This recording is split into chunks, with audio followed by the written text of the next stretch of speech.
My name is Pat Kirk, and this is me, just a few months before my 18th birthday.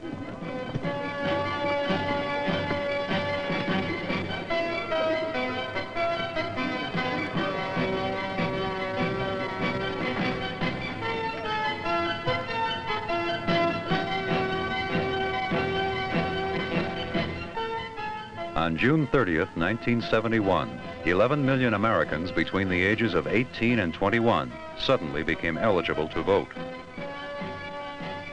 The 26th Amendment to the Constitution joined 3 others, which have broadened the base of our democracy.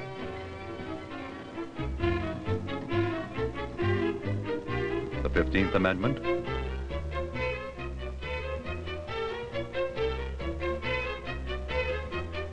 the 19th Amendment,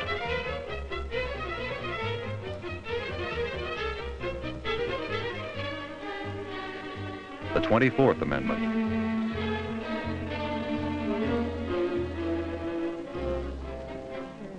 and with the 26th Amendment, youth power became a new political force in America.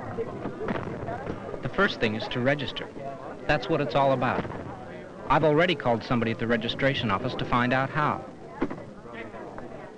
Well, if he called here, he probably talked to me. I told him what I tell everyone. Excuse me. Registration office.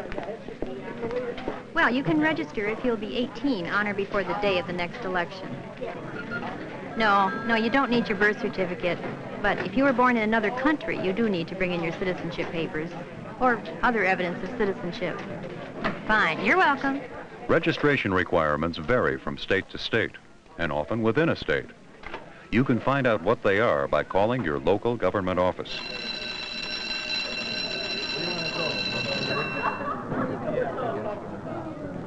I don't know to get it all. I don't have much money, though. A lot of important things are going on these days, and most of them have to do with government.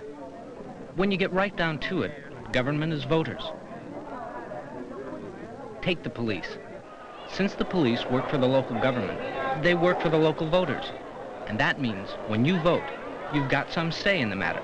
Like, how should they deal with the public during disturbances? Then there's government at the state level. Like, shouldn't we have lower tuition at the state colleges and universities?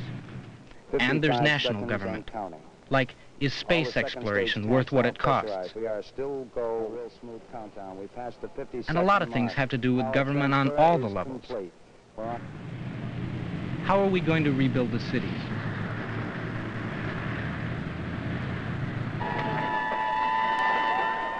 How are we going to solve race problems? And how should the drug problem be handled?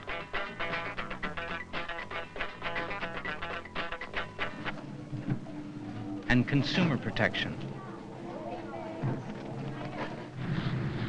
and transportation problems,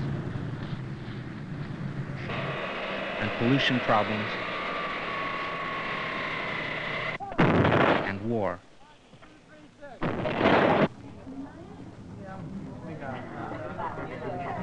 We talk about these things a lot, but now we've got a chance to do something about them. But we can vote only if we register. States require registration sometime before an election. For many states, 30 days is the restricted period. Except for this, you can register almost any time in most states. Okay, fine. Raise your right hand, please. Do you solemnly swear or affirm that the statements you are making are true? I do. Okay, I'll fill this in and then you can sign it. Registering procedure varies, but essentially, it's just a matter of filling out forms.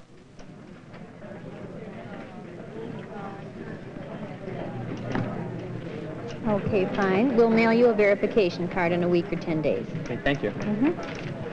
Hi. I read that in some places they were giving kids a rough time. But I haven't heard about anybody having trouble where I live. Pat's friends are registering in their home communities, using their home addresses. But what about students who live away from home at college? What is their home address? Students in some college towns are a large part of the population. If they vote there, some of the local people are concerned that they might lose control of their own communities. Well, frankly, this is our town. I doubt very much if they'd like to have us coming into their town telling them what to do. Well, we don't like it here either. I think they ought to vote where they live and not here. Well, we do live here most of the year round and care what does go on in this community. So why shouldn't we be able to say what we feel by voting? There are other people who live here just a short length of time and not permanently, and they're able to vote. Yes, I think it's all right for students to vote. It gives them a better chance to see how the government is run.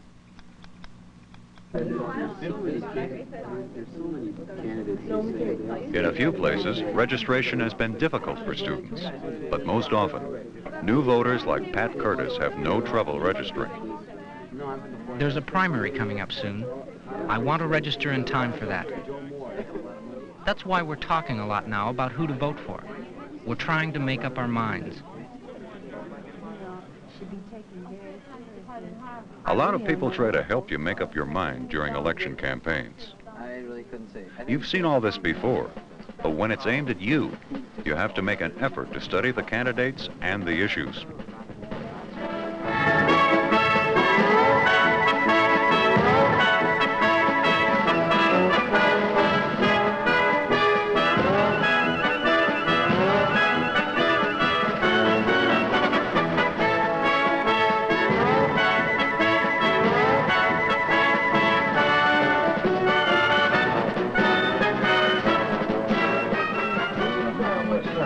In favor of things like busing and... It's hard to really know all you want about people who are running for election.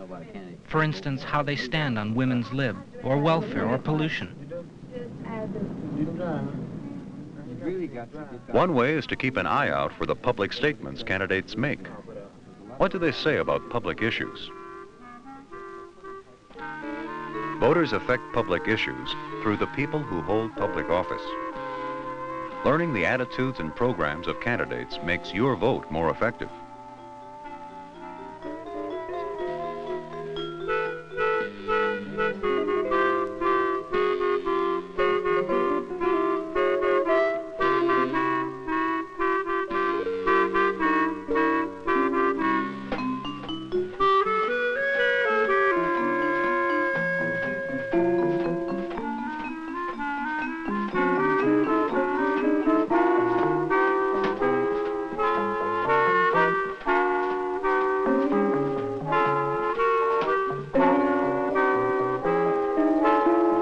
You don't have to join a political party to register or vote, but you may want to if the party seems to reflect your own ideas and points of view. Supporting a political party allows your ideas to have more impact. What you see, whoever gets elected, see how much they promise and how much they give after they're elected. That's what makes I'm going to be ready to vote when the time comes. All of us are. Voting itself is very easy. Newspapers, radio, and television will tell you when to vote. And if you don't know where, you can find the location of your polling place by calling your local government office.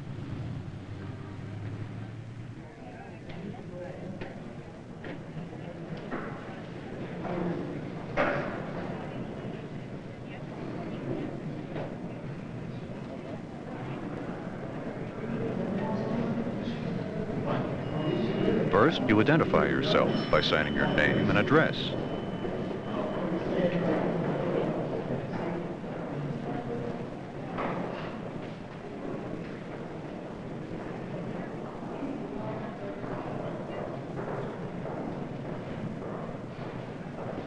The election judges check the rolls to make sure you're eligible. I think you misspelled it there. It's two F's. Can't have it misspelled. You may vote by paper ballot, by voting machine, or both.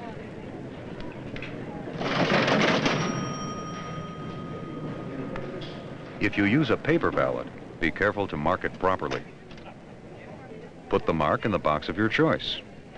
An improperly marked ballot will be thrown out and your vote will not be counted.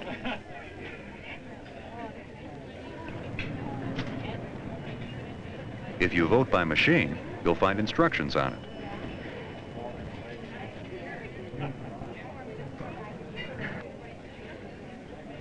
There may also be a demonstration model of the machine in the polling place. If you have any questions, an election judge will help you. We're going to register and we're going to vote. And we're going to have our say in the things that are going on.